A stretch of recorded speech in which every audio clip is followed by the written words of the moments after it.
Hello, welcome to another, I want to say weekly wrap up, but I'm not doing these weekly at this point, so we're going to call it recent reads. So basically, this is going to be everything that I've read in April so far, so I guess this is like a mid-month wrap up. Not a lot, but one very exciting thing, and the rest are kind of okay. One note is that I am starting to read a bunch of short stories just because my reading is just so blah that sometimes reading short stories helps, and I do collect a lot of links to short stories from like Tor. Their website is Reactor. They post a lot of original short stories, some of which do get nominated for Hugos and Nebula Awards. Uncanny Magazine, all kinds of other magazines all over the place. They do tend to post their short stories eventually on their websites. So I collect a lot of those, and thankfully my Kobo has Pocket integration. So, I save it on Pocket. It goes to my Kobo. I can read on my Kobo like I'm reading a normal ebook, which is great for just popping out a short story to read at any point. But because they're short stories, it's really hard to kind of review them and talk about them. So honestly, I'm just going to link the short stories that I've read recently down below. One of them, I will talk about them in a later video that I'm planning. Otherwise, there's some short stories linked down below. I'll say what rating I gave them along with the link, and you can check them out from there. Short stories aside, I read 3 things so far this month, 3 novels. The first of which was A Drop of Corruption by Robert Jackson Bennett, and I am so happy. This came out on April 1st. I considered it an early birthday present to me. It not only met my expectations for the second novel in this series, absolutely blew them out of the water. If you read this, I highly suggest reading his author's note at the end of the book if you tend to skip author's notes. I think it puts a lot of this into context, and it's a really great author's note, kind of talking about the state of the world today. And he is American, I'm American, so what he is talking about resonates with the state of America today, I should say. A Drop of Corruption. This is book 2 in the Anna and Din mystery series, the first book of which was Tainted Cup. It was one of my favorite books last year. I love Robert Jackson Bennett and his writing and everything he comes up with. This is a fantasy world, where this land experiences these kaiju events. So these monsters rise up out of the ocean, come onto land, and try to, wreak havoc on the land. They kill them to try to protect their people. However, they over time discovered in the past that they can use the blood, the body, etc. of these kaiju to use it as magic, or a type of magic, sort of like bioengineering kind of magic, if you want to consider it that. I would consider it more bioengineered science than I would magic. Our main characters, we have Din, who is basically just a cog in the wheel in this empire's, basically a soldier. In the first book, he is assigned to Anna, who is a high up investigator, sort of like the Watson to her Holmes.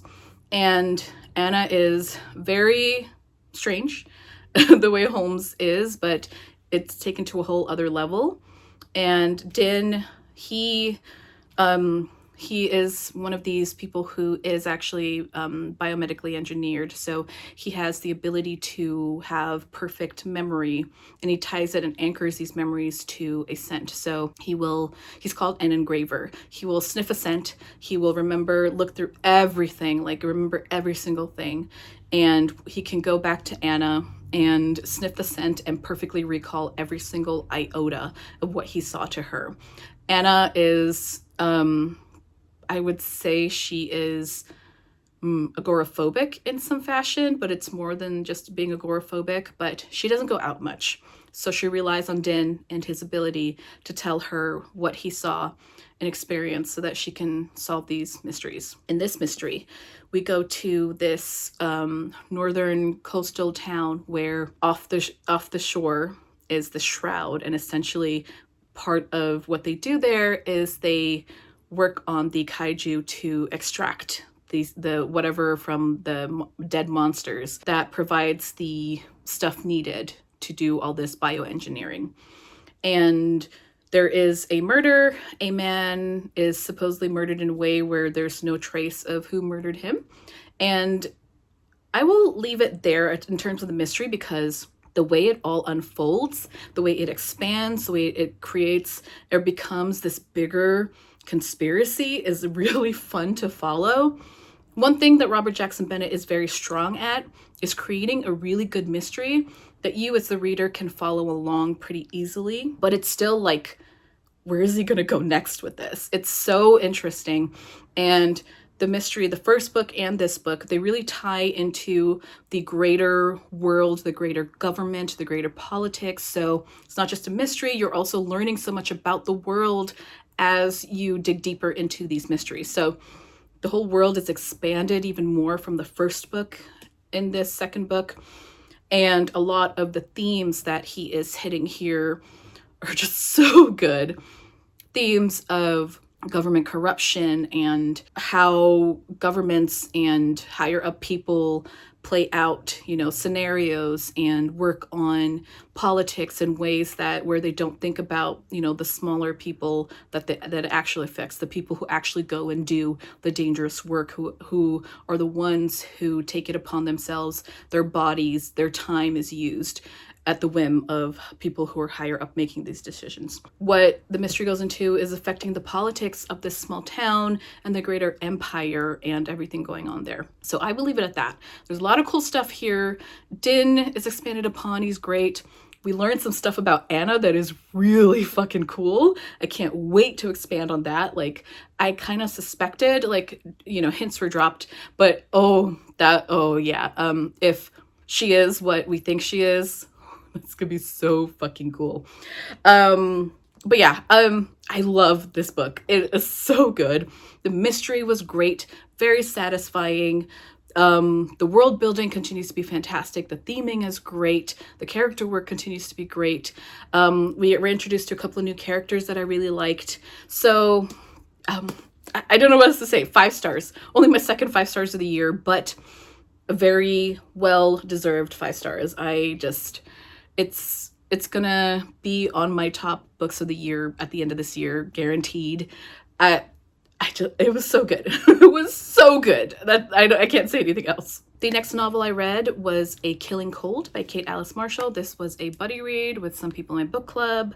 This was okay. It's a thriller. Essentially, this woman is marrying this super rich guy from a super, rich family, and she has to go with him to Christmas to their secluded estate to meet the family, and things ensue. Now, that portion of the story is kind of just very tropey, but what's interesting about this is that our main character, she has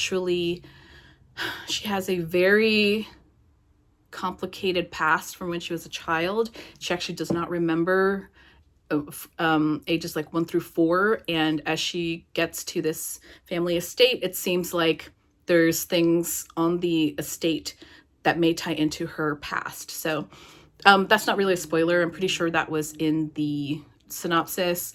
You start learning this stuff very early on, so it's a combination of what is this family doing versus how does she tie into whatever is going on here. I gave this 3 or 3.5. I do have to say the main character she was fine. She wasn't entirely stupid. She did have a couple of moments that were a little dumb, but I can kind of see why she took certain actions. The unraveling of her past was interesting. The family, I guess, is interesting. There is not much to say else. It's a thriller. You learn things as you go. I do have to say that each twist and turn, it didn't feel like they all came out of left field, Things were being built up in a way that made sense for the following twists and turns. 1 or 2 of them I was like, okay, but they didn't feel like the author is bamboozling you out of nowhere to create something that has no basis in what has come in the past. Everything follows neatly. So, solid thriller. Nothing super exciting, but it did the job. Not much else to say. It did the job when I wanted a quick thriller on audio to take me through my commutes. So, yeah, not the best review, but it was fine. The last novel I read recently was A Magical Girl Retires by Seolyeon. This is translated from Korean. This is essentially millennial ennui magical girl realness, I guess. First of all, this cover is stunning, and the hardcover itself is amazing. Here's the back. And this artist actually does art throughout the whole book. Every chapter starts with some kind of art related to a moment in that chapter. So there is, it's really like nice to go through. Let me get one more so you can see. So like the chapters end with these stars and then they begin with, you know, some art. So millennial, like 20 something year old, she's 29-year-old. I don't think she has a name.